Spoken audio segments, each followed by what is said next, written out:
So I've got the DJI Osmo Mobile 7P, and today I'll be showing you how to change the gimbal modes. So right here on the screen, on this little screen, you can actually see the modes, and you can switch the modes by pressing the M button.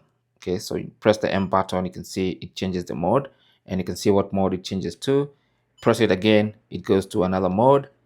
That takes you to another mode, and that takes you back to the first mode. So there are 4 different modes.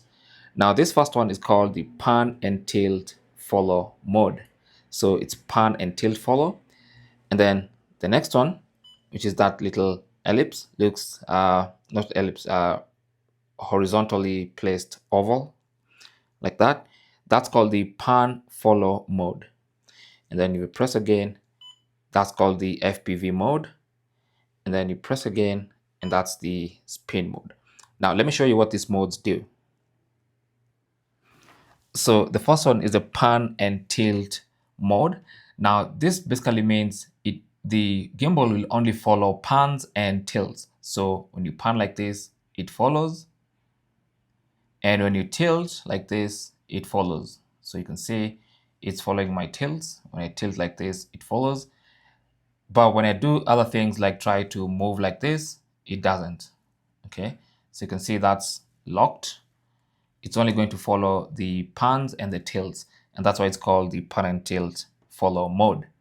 Now the next one is the pan follow mode, and this one basically just follows your pans. Okay, so like I was saying, anytime you pan, it's going to follow your pans, but then when you try to move like this, it doesn't follow, and when you try to tilt, it also doesn't follow. So let me just place it like this. You can see it does not follow the tilts.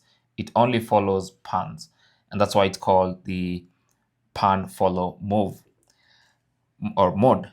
Now the next one is called FPV. Now this mode is wild. This one just does everything. It's going to pan, it's going to tilt, it's going to move sideways like this. Okay, so this one does everything, and that's why it's called the FPV mode. Now the last one is called the SpinShot. Okay, now the SpinShot basically allows you to use your joystick to take a spin shot. So let me, for instance, hit record, and if I press it, you can see it's going to take a spin shot. All right, so you can use it to have a smooth spinning shot like that, and it's absolutely beautiful. So those are the 3, or rather the 4 different modes of your DJI Osmo Mobile 7P and also the regular 7, and that is basically how to change them, and that's what they mean. All right, thanks for watching. Comments and questions down below, and good luck. Don't forget to like and subscribe.